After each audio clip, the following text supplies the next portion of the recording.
Is $160 enough to buy a good quality smartwatch? This is GIS Tech, and join me after this to see what I think about the Amazfit Verge.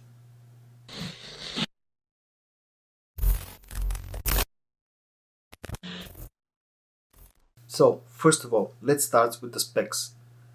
The watch is entirely made out of plastic.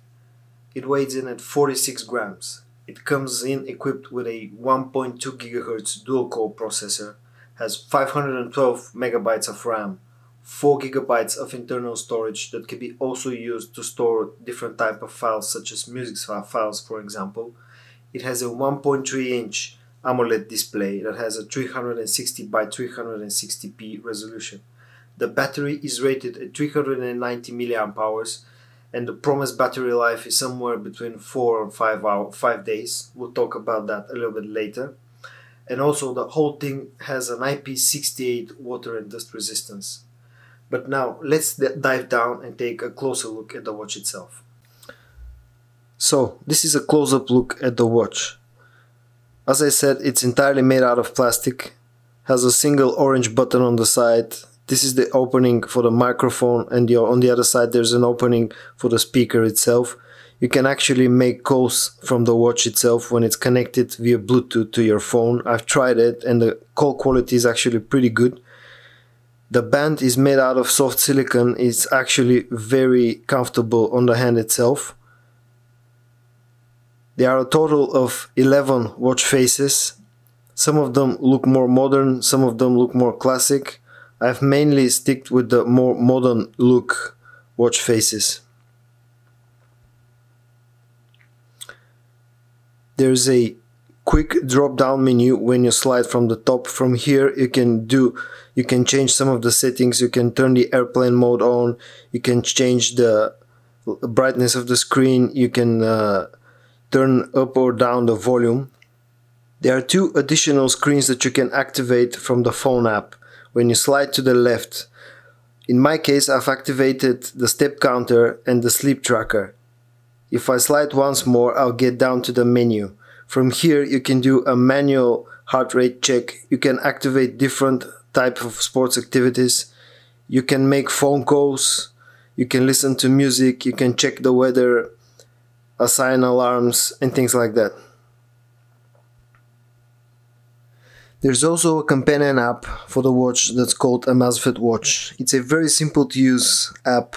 As you can see on the home screen, you get your daily activity, the battery percentage, the last measured manual heart rate, the last sleep night. As you can see, I have a message for a firmware update that just come up now. I'll do it a bit later. But down here you can see there are a few different tabs of the app. This is the status tab, which gives you the summed up information. On the sports tab you can see all your sports activity.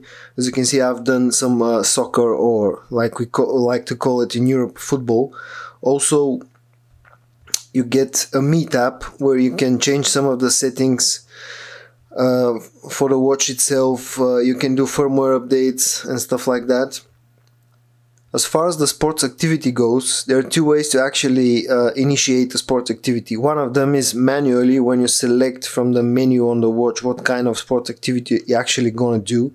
The other way is actually sometimes the watch will detect if you're, for example, walking or running. And if you're walking fast enough or for a long enough time, the watch will actually ask you if you're doing a sports type of walk. If you start to run, the watch will automatically detect that you're actually running and it will start to track your sport activity. But all in all, it's been a pretty easy to use app, pretty functional, and I've been happy to use it. So this was the Amazfit Verge. If I have to tell you a simple answer whether I like the watch or not, the answer will be yes, I like the watch a lot. But if I have to score it from 0 to 10, I'll give it a score of about, let's say, 8. The major cons of this watch were actually the fact that the display isn't very visible under direct sunlight. Now don't get me wrong, the display is pretty good, but under direct sunlight, the visibility is a bit meh. The other problems with the watch that I've had is the fact that it goes out of airplane mode from time to time on its own. Also, the floor counter isn't very accurate. In fact, right now it's not working at all. When I first got the watch, at the first week or so of usage, it was pretty accurate when it was counting my steps, because I live on the 4th floor in my building and I take the stairs every day. And at the beginning of my usage of the watch was counting the floors pretty accurately. But right now, for some reason, for the last few days, the floor counter has stopped completely. But you know, those are my major problems with the watch. If I have to give you my pros about the watch, it will be, first of all, the great battery life. With full functionality of the watch, to get about 5 to 6 days worth of battery life, in my opinion, is absolutely fantastic. Second, it's the build quality. The build quality is pretty good. Also, the watch is very light. It feels very comfortable on the hand. It really doesn't, you really forget that you're actually wearing a watch. The third pro would be the price. For $160 to get this kind of functionality, I think is a pretty good value for money. So, this was my review of the Amazfit Verge. If you liked the video, please give it a thumbs up, subscribe, and until next time, from GIS Tech Reviews, it's bye-bye.